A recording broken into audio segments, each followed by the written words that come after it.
La pause d'art. Anecdotes, passion, parcours inspirant d'artistes d'ici pour le monde et ceux du monde pour ici. Nous sommes à Lolodorf, ville chargée d'histoire au sud du Cameroun dans une nature luxuriante. Nous allons nous entretenir avec Christine Eyene, historienne de l'art, critique et commissaire d'exposition. Depuis avril 2022, elle est maître de conférences en art contemporain à la Liverpool John Moore University et conservatrice de recherche à la Tate Liverpool. Depuis 2021, elle développe également Bikoka Art Project, une nouvelle initiative artistique et éducative dédiée aux jeunes, aux femmes et aux jeunes créatifs à Lolodorf et Bikoka au Cameroun. J'arrive à l'art, enfin, il y a le moment où j'ai commencé à faire des études d'histoire de l'art parce que j'avais grandi avec des artistes sud-africains autour de moi, exilés à Paris. Mais en y réfléchissant, en fait, je pense qu'il y a une introduction à l'art qui est avant que j'ai la conscience d'avoir eu la chance de rencontrer ces artistes qui sont morts maintenant. Mais je dirais, en fait, c'est avoir grandi avec des parents camerounais, dont une mère qui écoutait beaucoup de musique. Je pense mes deux parents, mais comme mon père est parti, j'avais 7 ans peut-être. Et donc on écoutait beaucoup de musique, dont le bikutsi, qui est maintenant un des thèmes de mes projets. Et ma mère dit tout le temps qu'à 6 mois, je commençais déjà à danser le bikutsi. Elle dit que j'ai commencé à danser avant de savoir marcher. Et je pense que la musique, en fait, ça a été un élément avec lequel j'ai grandi. Donc d'abord, musique camerounaise, beaucoup bikutsi, des musiques noires en général. Parce que je pense que tous les parents noirs qui habitent dans la diaspora, on a besoin de nos musiques. Donc beaucoup de musique noire, genre Temptations, Isaac Hayes, qui était la musique de ma mère, enfin que ma mère nous a introduit. Et ensuite, j'ai une sœur aînée qui a 10 ans de plus que moi, et elle, à un moment donné, elle sortait avec un gars rasta. Donc c'était reggae, donc là, on écoutait beaucoup de reggae. Et après, mon frère, qui était dans le mouvement hip-hop, qui était un danseur, en fait, enfin de Smurf à l'époque, on disait, m'a introduit au hip-hop, rap, quand j'avais 15 ans à peu près. Donc la musique, en fait, a été un élément qui a été présent, je dirais, depuis mon enfance. Et même si c'est pas les arts visuels, en fait, c'est un élément qui m'a permis, en fait, de forger mon identité en tant que noire, en tant que Camerounaise, en tant que noire, africaine, vivant en France, donc dans un contexte où on vit le racisme. Enfin, je devrais dire on vivait, mais je pense qu'on le vit toujours. J'habite plus en France, mais je sais qu'on le vit toujours. Et oui, en fait, ça a été quelque chose qui a fait que j'ai eu un intérêt en fait pour la créativité africaine, d'une certaine manière. La pause d'art. Quand j'avais 12 ans, ma sœur aînée, donc à peu près 10 ans de plus que moi, a rencontré une journaliste sud-africaine qui était aussi institutrice en Afrique du Sud du temps de l'apartheid, qui a défendu les étudiants noirs, enfin elle était métisse, elle a défendu les étudiants noirs qui protestaient contre le fait que le gouvernement d'apartheid voulait imposer aux étudiants d'apprendre en Afrikaans, qui était la langue donc des Hollandais qui sont venus en Afrique du Sud, et qui était une langue en fait qui n'allait pas leur permettre d'avoir des opportunités dans la vie. Donc pour eux, ils préféraient étudier en anglais. Donc cette femme a été en prison, elle s'est évadée de l'Afrique du Sud. Elle habitait en Angleterre et elle est venue un jour en visite à Paris. Et ma grande sœur l'a rencontrée, a sympathisé avec elle. Et en fait, cette femme-là a eu une influence dans ma vie parce qu'à 12 ans, elle m'a amenée chez le peintre Gérard Sekoto, qui était un peintre sud-africain, un des premiers modernistes, un des premiers peintres noirs en Afrique du Sud, à un moment où, quand tu étais noir, tu ne pouvais pas être artiste. Lui, il est parti de l'Afrique du Sud avant l'apartheid, mais déjà, il y avait quand même la ségrégation, et donc un noir ne pouvait pas avoir comme activité professionnelle d'être artiste. Et en fait, on est allé chez ce peintre qui se faisait expulser de chez lui. Donc elle est partie rassembler ses affaires. Enfin, tout était en anglais, donc je ne comprenais pas l'anglais à l'époque. Mais bon, voilà, je ne sais même pas pourquoi elle nous a amenés là-bas. Mais après, ce peintre est resté en contact avec... Enfin, c'est par l'intermédiaire de ma grande sœur. Il venait à Noël chez nous. Et puis nous, on faisait donc nos fêtes là, de Bikutsi. Et il nous regardait danser, tout ça. Et puis il disait des choses à ma sœur. Et je lui demandais qu'est-ce qu'il dit. Et il disait... Ça me rappelle chez moi, les fêtes dans mon pays. Donc lui, il parlait de l'Afrique du Sud qu'il avait quitté en 1947. Et en fait, à la fin des années 80, donc au moment de la fin de l'apartheid et au moment où, un petit peu avant que Nelson Mandela soit libéré, il a été libéré en février 90, il y a eu un courant des historiens d'art sud-africains et une prise de conscience que il y avait tout un pan d'artistes qui étaient exclus, donc les artistes noirs qui étaient exclus de l'histoire de l'art sud-africain. Et Gérard, en fait, qui habitait à Paris, il y a eu un intérêt pour son travail. Donc il y a eu des livres qui sont parus. Et donc du coup, moi j'étais un peu curieuse, ça m'a intéressée de voir qu'en fait c'était un peintre très connu, mais que nous on a connu dans la pauvreté. Et parallèlement, ma sœur qui naviguait dans le milieu sud-africain a rencontré le photographe George Hallett, qu'elle a épousé au milieu des années 80. Ils sont restés mariés pendant une dizaine d'années, jusqu'au milieu des années 90. Et George, en fait, m'a appris la photo. Voilà, et donc c'est vrai que je crois qu'on l'a rencontré, j'avais 15 ans. Et j'ai commencé à faire de la photo peut-être à 22 ans. Mais pendant 7 ans où j'étais dans son environnement, auprès de lui, je ne me suis pas dit « Ah, j'ai envie de faire de la photo ». Mais à un moment donné, je ne sais pas, j'ai eu une sorte de déclic et j'ai commencé... Enfin, il faut dire aussi qu'à Paris, comme c'est la ville de Robert Doisneau, Henri Cartier-Bresson, tout ça, tous mes amis, tout le monde faisait de la photo en fait. Tout le monde avait un petit Rolleiflex et donc voilà. Et donc j'ai commencé à faire de la photo, puis après d'abord il était en Afrique du Sud, je crois que c'était quand il documentait Nelson Mandela, les premières élections. Il est revenu en France et il m'a donné des cours de tirage, il m'a perfectionné dans la prise de vue, etc. Donc j'ai fait peut-être des petites expos à Paris, mais après je me suis dit en fait j'ai pas envie d'être photographe, j'ai plutôt envie de... Enfin, non, il ne faut pas que je saute un truc. C'est qu'en fait, un des conseils qu'il m'a donné, il m'a dit, si tu veux être photographe, il faut t'intéresser aux autres formes d'art. La pose d'art. J'ai commencé à aller au Centre Pompidou parce que c'était gratuit d'aller à la bibliothèque et de voir les expositions. En tout cas, la collection nationale, c'est gratuit. Et j'ai passé beaucoup de temps là-bas à lire les livres et tout ça. J'étais dans une période intermédiaire dans ma vie où je ne savais pas ce que je voulais faire en fait. Donc moi, j'ai fait un bac G3, donc c'est technique commerciale. Parce qu'en fait, j'aimais pas du tout l'école. En fait, je m'identifiais pas du tout à ce que j'apprenais à l'école en France. J'étais bonne en anglais et en sport. Donc voilà. J'ai fait ça. Ensuite, j'ai fait une première année de DUG en sciences éco. Une deuxième première année de DUG sciences éco. Et après, je me suis dit, bon, ça me plaît pas du tout. Ça ne correspond pas à ma personnalité. Et donc, j'ai pris une année sabbatique. D'accord. Donc, c'est durant cette année sabbatique-là que tu rencontres... En fait, tu travailles avec ce photographe qui... Ouais, en fait, bon, il était marié avec ma sœur, donc oui. il était là. En fait, c'était intéressant parce qu'on faisait... En fait, il m'a appris à la fois la technique, le tirage, mais aussi il m'a appris à regarder. Donc, on faisait des balades et il me disait, voilà, qu'est-ce que tu as vu dans les 5 mètres? Qu'est-ce que tu as vu? On est passé devant quelque chose. Enfin, donc voilà, il l'incitait à observer, quoi, à regarder les choses. Et donc oui, donc c'était, je sais pas, ouais, entre 20 et 22 ans, j'avais une période comme ça où ouais, je savais pas ce que je voulais faire. Et c'est vrai que l'art, enfin pour nous en tant qu'Africains, parce que déjà quand j'avais fait Sciences Éco, je travaillais beaucoup avec les autres Africains. Ils faisaient en général droit.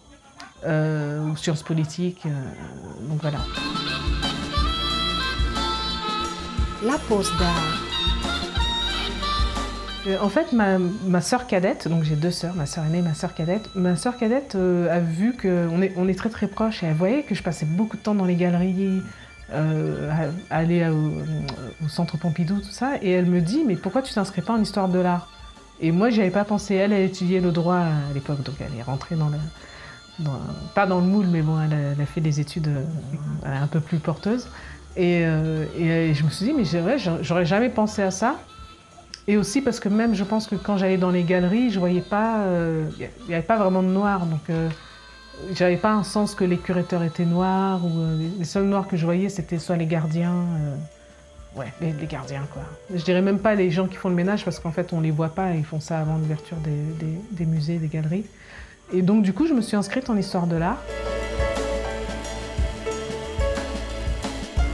La pause d'art.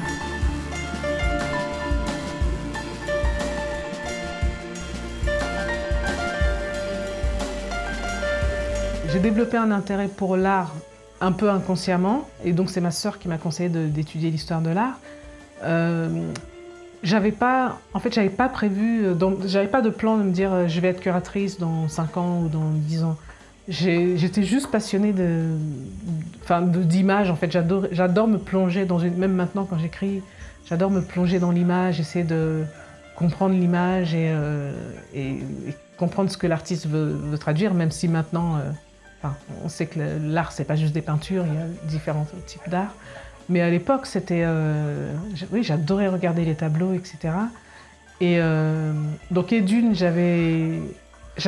me projetais pas vraiment dans le futur.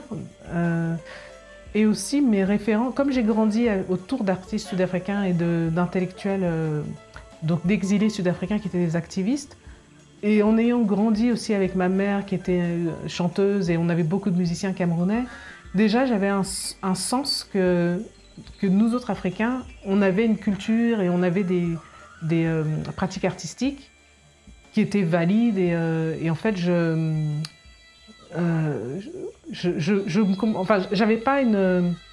me sous-estimais pas par rapport aux autres, en fait. Mais je pense que au début, j'avais pas vraiment intellectualisé le fait que c'était vraiment quelque chose, on était marginalisé et que c'était quelque chose qu'il fallait s'attaquer à ça. Je l'ai découvert petit à petit en faisant mes études, mais alors une chose que je dois dire aussi, c'est que donc en DUG à la fac, donc tous les étudiants sont un peu mélangés, mais bon, on n'était pas beaucoup de noirs. J'avais une amie jamaïcaine qui est devenue directrice du British Council en Jamaïque là. Donc voilà, on était elle, un autre ami maghrébin, je sais pas s'il était marocain ou algérien. Et après, plus on avançait dans le cursus, plus on était vraiment une minorité, quoi. Dans les unités de valeur, donc les cours qu'on suivait, j'ai fait un cours d'histoire de l'Afrique, donc il y avait Afrique médiévale et Afrique contemporaine. J'ai pris tout ce qui avait un lien avec l'Afrique, j'ai pris tout à l'université. Et on avait un prof blanc qui nous faisait l'histoire de l'Afrique contemporaine, et contemporaine entre guillemets, et qui parle à un moment donné des Zoulous, de la guerre, des Zoulous contre les Anglais. Non, je crois des Zoulous, je sais plus si c'est les Zoulous ou les Boers. Mais bon, les Zoulous, en fait, qui se sont battus pour leur territoire et tout ça, qui ont gagné la guerre, je crois que c'était peut-être les Anglais. Et après, les Anglais sont venus et ont massacré les Anglais, il a ricané en disant ça. Et les étudiants, ils ricanaient. Et moi et ma copine, donc la jamaïcaine, on était là, notre sang bouillait, et puis on s'est exprimé, on s'est dit, mais en fait, c'est pas marrant, il y a des gens qui ont été tués, quoi. Et c'est là, en fait, donc j'étais peut-être peut-être en deuxième année de DUG ou en licence, mais probablement en deuxième année de DUG. C'est là que en fait, je me suis rendu compte d'une sorte de racisme institutionnel à l'université, où on t'explique que les Blancs tuent les Noirs, et c'est marrant, quoi. Et petit à petit, je pense que j'ai dû commencer à poser plein de questions. Aussi, je voyais bien que les livres auxquels j'ai étudié Histoire de l'art contemporain, les livres auxquels on avait accès, les artistes dont on parlait, c'était que des artistes blancs. Il y avait peut-être Nam June Paik, l'artiste asiatique, et peut-être, je sais pas,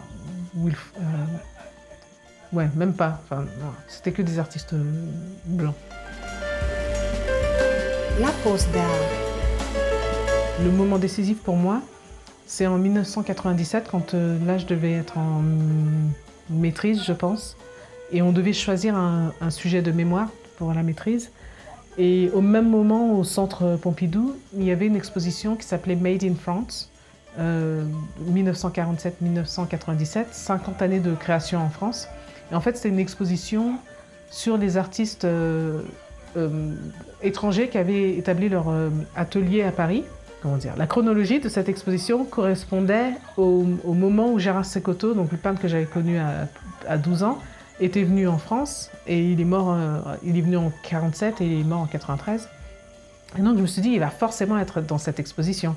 Et bon, c'est là que je me suis rendu compte que j'étais naïve, parce que je croyais qu'en fait l'art qui existait était montré dans les expositions. Et puis comme il y avait des livres qui avaient été publiés sur lui, je me suis dit, c'est sûr qu'il va y être. Et donc je cherche, il n'est pas dans l'expo. Et comme il y avait un autre peintre sud-africain, Ernest Mankoba, qui a eu une exposition d'ailleurs il y a quelques années au Centre Pompidou, qui était un des mentors en fait de Gérard Sekoto. Il avait aussi vécu en France. Je me disais, bon, peut-être que lui, il est là, et en fait, il n'était pas là. Et du coup, ça m'a motivée, alors que j'allais partir sur un autre sujet, mais je m'intéressais aux questions sociopolitiques dans l'art, ayant grandi auprès d'artistes sud-africains engagés, tout ça. Donc pour moi, c'était important de faire un sujet où l'art était au service de la société et de la lutte contre les inégalités. Mais là, du coup, je me suis dit, en fait, je vais faire mon mémoire de maîtrise sur Gérard Sekoto, mais je vais le faire sous le cursus art contemporain et non pas art africain. Et je me suis dit, en fait, j'ai envie qu'il soit reconnu comme artiste contemporain, artiste parisien qui a vécu à Paris de 47 à 93, mais qui n'est pas dans cette exposition-là. Et là, ça a vraiment été le moment décisif pour moi et jusqu'à maintenant, en fait, j'ai l'impression de faire la même chose. La pause d'art. Entre parenthèses, j'avais un job alimentaire, parce que donc j'ai dû payer pour mes études. Mais je m'étais très vite rendu compte que, et d'une déjà pour les Blancs, le milieu artistique est assez, si t'es pas fils de, c'est un milieu assez fermé. Et donc du coup, je me suis dit, il faut être stratégique. Je vais essayer de faire des stages partout, tout ce qui est connecté à l'Afrique et tout, je vais faire un stage. Donc j'ai fait En fait, j'habitais à côté du musée des Arts d'Afrique et d'Océanie, à Paris. Je suis partie là-bas, dans ce musée, en fait. Non, je crois que d'abord, j'avais écrit au commissaire, donc Étienne Féot, en fait, qui était le conservateur d'Afrique, quelque chose, qui ne m'a pas répondu. Pour dire, voilà, je suis une étudiante en histoire de l'art, je suis africaine, j'habite pas loin du musée, j'aimerais bien faire un stage pour apprendre et tout ça, donc il m'a pas répondu. Et donc comme je faisais déjà mes études et tout ça, et que j'allais dans différentes bibliothèques selon mes recherches, et à un moment, je vais à la bibliothèque du musée des Arts d'Afrique et d'Océanie, et Étienne Féot était dans la bibliothèque, mais je savais pas qui c'était, et quelqu'un rentre et dit « Étienne, nanana ». Et je dis « Ah, vous êtes Étienne Féot ?» Puis j'étais très timide. « Ah, vous êtes Étienne Féot, je suis Christine Eyene, je vous ai écrit, j'aimerais bien apprendre. Voilà, j'étudie l'histoire de l'art et tout ça. » Et il a été très embarrassé de ne pas m'avoir répondu. Et en fait, il m'a dit « Écoutez, venez pour faire un stage. » Et j'ai fait un stage d'une semaine, qui n'était pas obligatoire en fait dans mon cursus. Il m'a montré les storage, où il y avait les œuvres d'art et tout ça. Donc ouais, il m'a pris sous son aile pendant une semaine et après en fait, il s'est démené pour contacter Afrique en Création, qui était avant dirigée par Florence Alexis, une très grande curatrice haïtienne qui a été très active, je sais pas, jusqu'aux années 2000. Et donc le programme Afrique en Création, c'est ce qui a été repris par l'Institut français maintenant, Afrique et Caraïbes, à chaque fois ça change de nom. Il a contacté Revue Noire aussi pour moi en disant voilà, je sais, il y a cette jeune fille et tout ça. Donc il a essayé de m'introduire auprès de Revue Noire et d'Afrique en Création. Je suis partie à Revue Noire. Ils m'ont pas vraiment. Ils n'étaient pas vraiment ouverts. Enfin, ils disaient que je crois qu'ils avaient une stagiaire et donc il n'y avait pas vraiment de dialogue, pour résumer. Et puis, par contre, Afrique en Création, ils m'ont prise en stage et j'ai fait un stage de plusieurs mois. Donc en même temps que j'étudiais, je travaillais là-bas sur une base de données d'artistes africains, les premières bases de données d'Internet, je sais pas, dans les années 80, au milieu des années 90 ou 97, quelque chose comme ça. La pause d'art.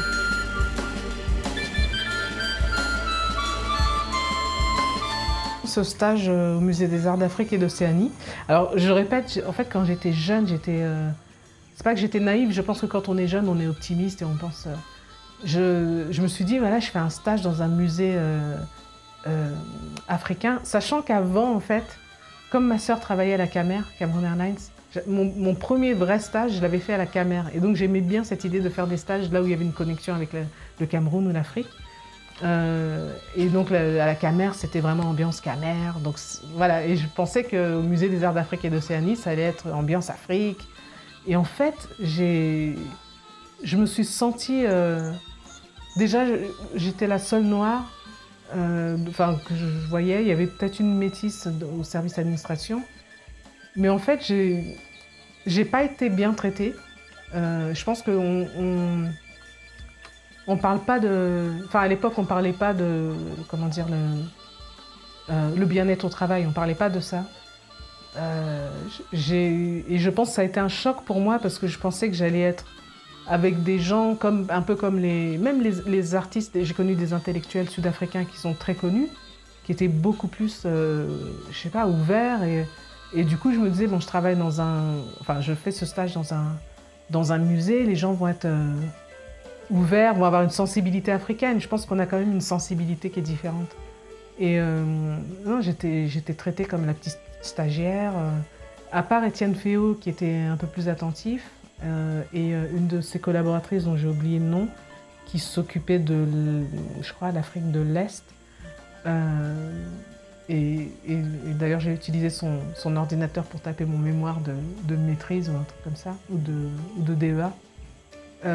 Ouais, ça a été une très mauvaise expérience. Pour moi, c'était pas l'Afrique, quoi. C'est un musée en fait qui se disait d'Afrique et d'Océanie, mais je pense qu'à l'époque, et peut-être même maintenant, ce sont des musées en fait qui font un peu vitrine comme ça, mais qui dans la structure elle-même ne nous inclut pas, quoi.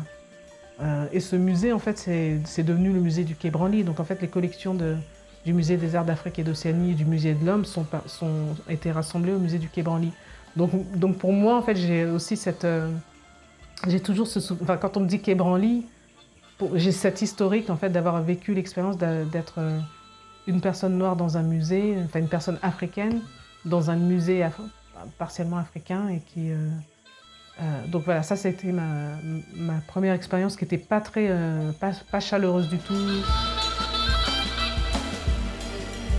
La pause d'art.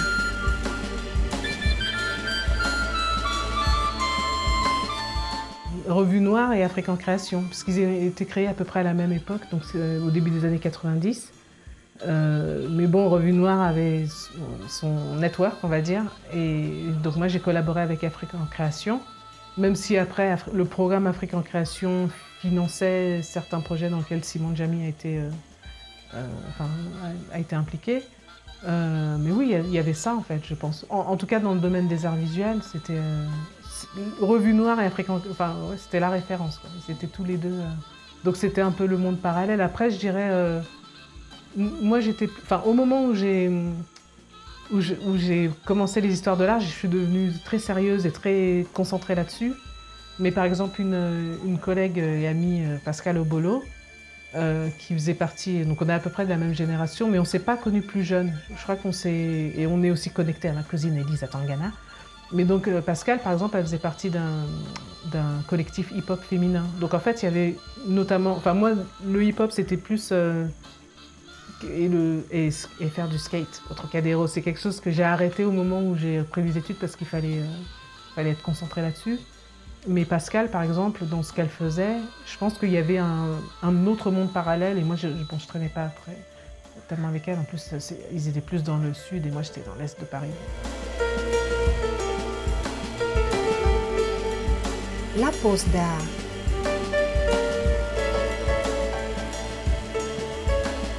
Je suis partie au Maroc parce qu'en fait, déjà j'ai quitté la France plutôt parce que donc après mon stage à Afrique en création, et du fait que j'ai pas eu vraiment de dialogue avec Revue Noire, je me suis dit, bah, c'est foutu. En fait, si je ne peux pas travailler avec Revue Noire, comme il n'y a pas d'autres plateformes, bah, je savais que, enfin, à mon sens, je n'aurais pas eu de travail.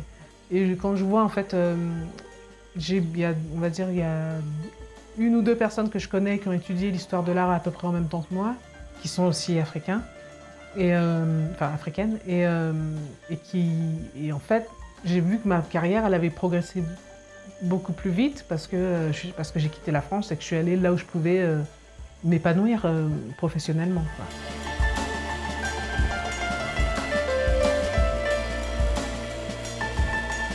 Toujours par l'intermédiaire d'Afrique en création, ils avaient un programme, comme j'avais été stagiaire pendant longtemps avec eux, donc ils avaient un programme qui s'appelait Jeunes professionnels de la culture, où ils envoyaient les étudiants français dans différents pays du monde, en fait dans les centres culturels français ou les instituts français dans le monde. Et en fait, c'est une personne qui était à la fac avec moi, qui est la petite fille de Robert Doisneau, en fait. Et on a fait notre maîtrise et DEA ensemble, et je lui disais, en fait, j'en ai marre de la France, je veux partir. Et elle m'a dit, mais pourquoi tu ne te renseignes pas, il y a ce programme-là, qui d'ailleurs, en fait, l'information n'était pas vraiment diffusée, parce que moi, je ne savais pas, mais elle, peut-être qu'elle avait ses entrées, donc elle m'avait dit ça. Je suis allée là-bas, moi, j'ai retrouvé les collègues, enfin, les gens d'Afrique en création qui géraient ça. Et on m'a proposé Kinshasa, mais à l'époque, c'était pas vraiment le bon moment, je pense, pour moi d'y aller. Dakar, mais il n'y avait pas de spécialisation art visuel dans le poste, en fait, de l'Institut français. Et ensuite, il y avait le Maroc. La pause d'art. Et en fait, j'ai choisi Rabat parce que la directrice était l'ancienne directrice de l'école des Beaux-Arts de Nîmes. Et donc là, c'était vraiment un poste art visuel. Et donc, c'est ça qui m'a intéressée. Et aussi parce que la personne, en fait, quand Gérard Sekoto, le peintre que j'ai connu petite, a été expulsé de chez lui, la personne qui lui a trouvé un logement dans la maison de retraite des artistes, c'est un ami de ma grande sœur qui est un journaliste marocain, un activiste anti-apartheid. Et en fait, quand j'étais plus jeune, il me parlait tout le temps du Maroc, il me montrait des bijoux berbères.